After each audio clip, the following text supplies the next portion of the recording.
Pada mulanya adalah Firman, Firman itu bersama-sama dengan Allah, dan Firman itu adalah Allah.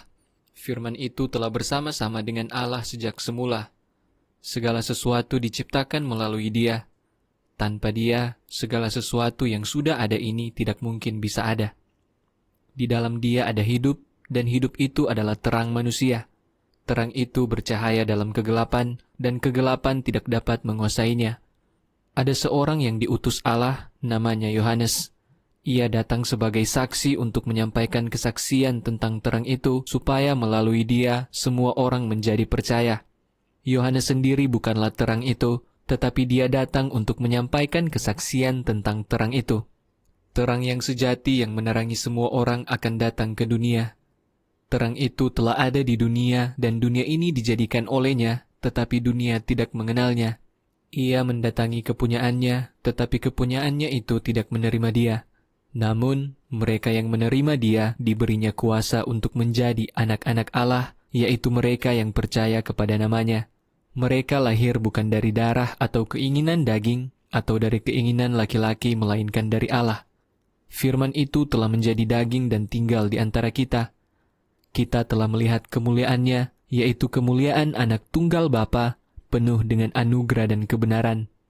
Yohanes memberi kesaksian tentang dia dengan berseru, "Inilah dia yang kumaksudkan saat aku berkata, sesudah aku akan datang dia yang mendahului aku karena dia ada sebelum aku." Dari kepenuhannya, kita semua menerima anugerah demi anugerah. Sebab hukum Taurat diberikan melalui Musa, tetapi anugerah dan kebenaran datang melalui Kristus Yesus. Tidak seorang pun pernah melihat Allah, tetapi anak tunggal Allah yang ada di pangkuan Bapa menyatakannya. Inilah kesaksian Yohanes ketika orang-orang Yahudi mengutus imam-imam dan orang-orang Lewi dari Yerusalem untuk bertanya kepada Yohanes, "Siapakah engkau?" Yohanes mengaku, dan dia tidak menyangkalnya. Dia mengaku, "Aku bukan Kristus itu." Mereka bertanya kepadanya, "Kalau begitu, siapakah engkau? Apakah engkau Elia?" Ia menjawab, "Aku bukan Elia." "Apakah engkau nabi itu?" Ia menjawab, "Bukan." Kemudian mereka berkata kepadanya, "Siapakah engkau karena kami harus memberi jawaban kepada orang yang mengutus kami? Apa katamu tentang dirimu sendiri?" Yohanes menjawab dengan perkataan Nabi Yesaya, "Akulah suara orang yang dikatakan Nabi Yesaya berseru-seru di padang belantara, luruskanlah jalan bagi Tuhan." Orang-orang Yahudi yang diutus itu adalah orang Farisi. Lalu mereka berkata kepada Yohanes, "Jika engkau bukan Mesias, bukan Elia dan bukan Nabi itu, mengapa engkau membaptis?" Yohanes menjawab mereka, "Aku membaptis dengan air, tetapi di antara kamu berdiri seseorang yang tidak kamu kenal. Dialah yang akan datang setelah aku. Membuka tali sandalnya pun aku tidak pantas." Semua itu terjadi di Betania, di seberang sungai Yordan tempat Yohanes membaptis. Keesokan harinya, Yohanes melihat Yesus datang kepadanya, dan Yohanes berkata, "Lihatlah, anak domba Allah yang menghapuskan dosa dunia. Dialah yang aku maksudkan ketika aku berkata, sesudah aku akan datang seseorang yang lebih besar daripada aku, karena ia sudah ada sebelum aku.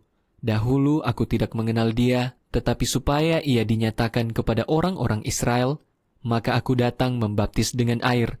Dan Yohanes bersaksi, katanya, "Aku melihat roh turun dari langit seperti burung merpati, dan roh itu tinggal padanya. Aku sendiri tidak mengenal dia, tetapi dia yang mengutus aku untuk membaptis dengan air berkata kepadaku, dia yang ke atasnya kamu melihat roh turun dan tinggal, dialah yang akan membaptis dengan Roh Kudus. Aku sendiri telah melihat dan memberi kesaksian bahwa dia inilah anak Allah." Keesokan harinya, Yohanes berdiri lagi bersama 2 orang muridnya, dan dia melihat Yesus sedang berjalan. Yohanes berkata, "Lihatlah anak domba Allah." Kedua muridnya mendengar perkataannya itu, lalu mereka mengikuti Yesus.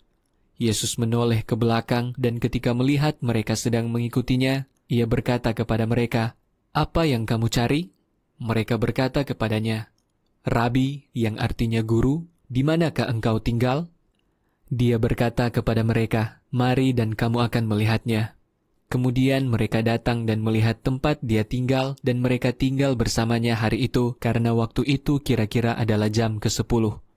Salah satu dari kedua murid yang mendengar perkataan Yohanes lalu mengikuti Yesus itu adalah Andreas, saudara Simon Petrus. Sebelumnya, Andreas menemui Simon saudaranya dan memberitahunya, "Kami telah menemukan Mesias," yang diterjemahkan menjadi Kristus. Kemudian Andreas membawa Simon kepada Yesus. Yesus memandang Simon dan berkata, "Kamu Simon anak Yohanes. Kamu akan dipanggil Kefas," yang berarti Petrus atau batu. Keesokan harinya, Yesus bermaksud pergi ke Galilea. Ia bertemu dengan Filipus dan berkata kepadanya, "Ikutlah aku." Filipus berasal dari Betsaida, kota tempat Andreas dan Petrus tinggal. Filipus bertemu dengan Natanael dan berkata kepadanya, "Kami telah menemukan Dia yang dituliskan oleh Musa dalam hukum Taurat dan oleh para nabi, yaitu Yesus dari Nazaret, anak Yusuf." Natanael berkata kepadanya, "Mungkinkah sesuatu yang baik datang dari Nazaret?" Filipus berkata kepadanya, "Datang dan lihatlah." Yesus melihat Natanael datang kepadanya dan berbicara mengenai Natanael, "Lihatlah, orang Israel sejati, tidak ada kepalsuan di dalam dia." Natanael bertanya, "Bagaimana engkau mengenal aku?" Yesus menjawab, "Sebelum Filipus memanggilmu, aku sudah melihatmu ketika kamu berada di bawah pohon ara." Jawab Natanael, "Rabi, engkau adalah anak Allah. Engkau adalah Raja orang Israel." Yesus menjawab kepadanya, "Karena aku berkata kepadamu, aku telah melihatmu di bawah pohon ara, maka kamu percaya? Kamu akan melihat hal-hal yang jauh lebih besar daripada ini." Lalu ia melanjutkan, "Sesungguhnya aku berkata kepadamu, kamu akan melihat langit terbuka dan malaikat-malaikat Allah naik turun melayani Anak Manusia."